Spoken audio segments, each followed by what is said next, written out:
I'm not gonna lie, I never really grew up reading books and novels. Mostly it was the Daironpi Kid books, and for everything else, I legit had no choice but to read, thanks to the dark, infested, urine-soaked hellhole that was high school.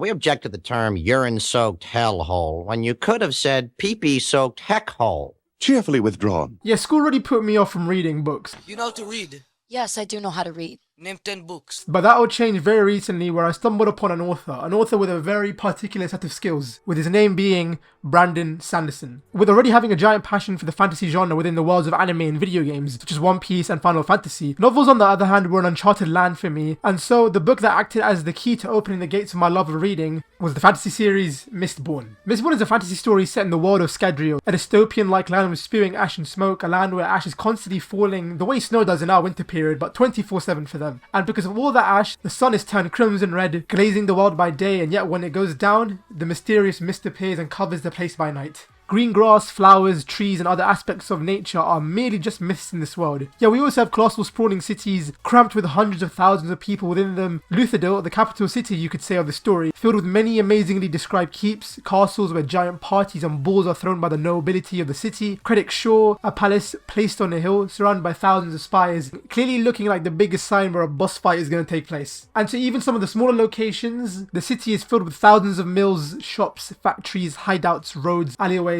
making Luthadel seem like it's some giant labyrinth. And that's just one city within this world. Outside the cities are filled with vast amounts of smaller towns, villages, and plantation farms. I would say it's kind of like a blend of aesthetics between Bloodborne and the Dishonored games. To give a decent example of how I visualize the setting in my head, Mistborn is a unique one. I'm gonna let Sanderson tell you himself on how he made the story. Mistborn is an example of this, right? Where did Mistborn come from? Well, Mistborn came from reading Harry Potter, and I thought, man, these Dark Lords never get a break. It's always some dumb kid comes along and ruins the plan they've been setting up for a lifetime. Same with Lord of the Rings. What if Frodo got to the end of Lord of the Rings and Sauron said, hey, my ring! I've been looking for that. That must have been a really hard journey. Thanks for coming all this way. And then killed him and took over the world, right?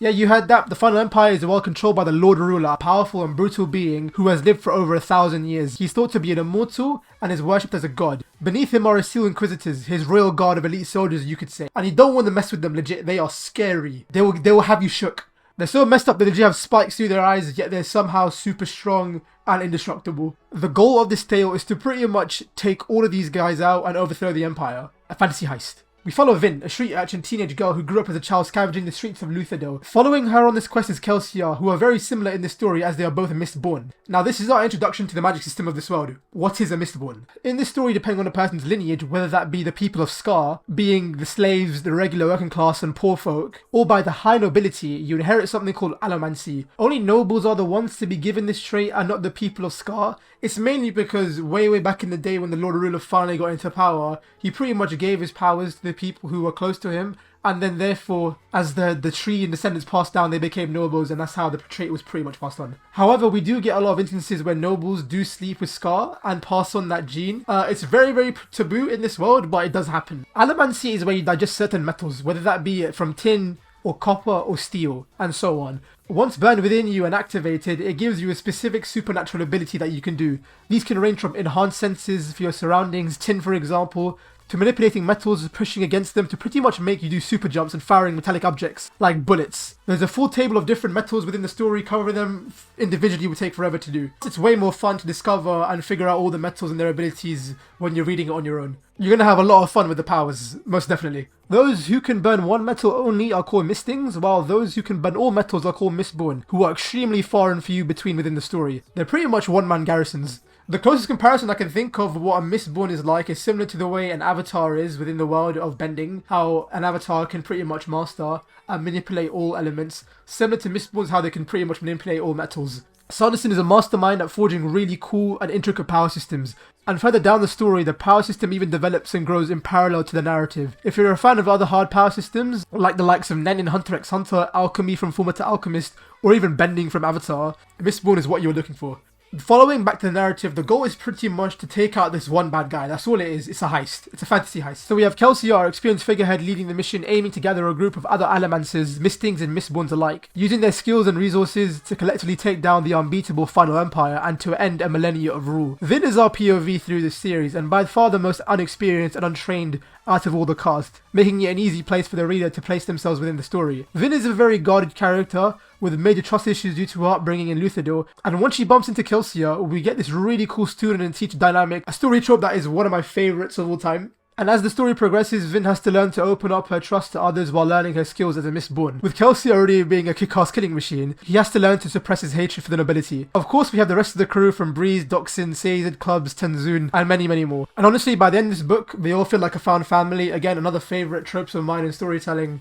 You really feel the bond and connection with all the characters, especially for Vin, since she pretty much grew up as an orphan. So yeah, it's really awesome. What Sanderson does to do his writing style, although quite simplistic some may say, his use of descriptive writing and dialogue generally is like a movie projected in your mind. Action sequences from chase scenes, epic duels between Mistborn, and even exposition drops are done so fluently. Especially the first book, it is paced so well, genuinely it felt like a roller coaster from beginning to end. I think I must have finished it within a week, it was that good. You could say I breezed through it. And yeah, that's my review of Mistborn. Don't forget, it is a trilogy of books as well. The great thing about this title, specifically Book 1, The Final Empire, is that it can act as a standalone if you want it to. But I would also recommend reading the other two sequels just because they're as good, if not better, and just... the story's so good, man. Book 2 is a lot slower than Book 1, but it focuses a lot more on the world building, also the repercussions of the first book. We dive a lot more into the political intrigue of the story, so if you're a fan of that, something like Game of Thrones or the Star Wars EU novels with the High Republic and other aspects like that, Book 2 would probably be your favourite. While Book 3 being the concluding chapter to the series as a whole, as well as being one of the best endings I've ever seen come full circle in a story. Everyone from our main cast to our supporting cast have great character arcs from beginning to end, and some of the best glow-ups I've ever seen reading a story. You legit fall in love with these characters throughout the story, and especially by the end, you're going to tear up. Now, if you do know a little bit about Mistborn, I'm sure you've heard of the Wax and Wayne series, which is titled Era 2. The Era 2 of Mistborn, which is set 400 years later into the future. It is somewhat connected, but most of it's very, very disconnected from the first trilogy. I think of it as like Avatar The Last Airbender compared to Avatar Legend of Korra. There's a lot of Avatar references in this video, but it is what it is. But those are for another day. Mistborn, please read it. This is the perfect gateway in if you want to start reading fantasy, if you want to start reading in general. Again, take it from me, someone who was never a reader. 2 years ago, I legit have a full shelf of books, of fantasy novels that are like 700 pages each. Discovered a new hobby pretty much. And I don't think I can stop. So yeah, that is my review for Mistborn. The perfect gateway into fantasy. It is peak fantasy, and it is why you should read it. So yeah, I shall see you guys next time. Take care, like and subscribe, and peace. Shoo.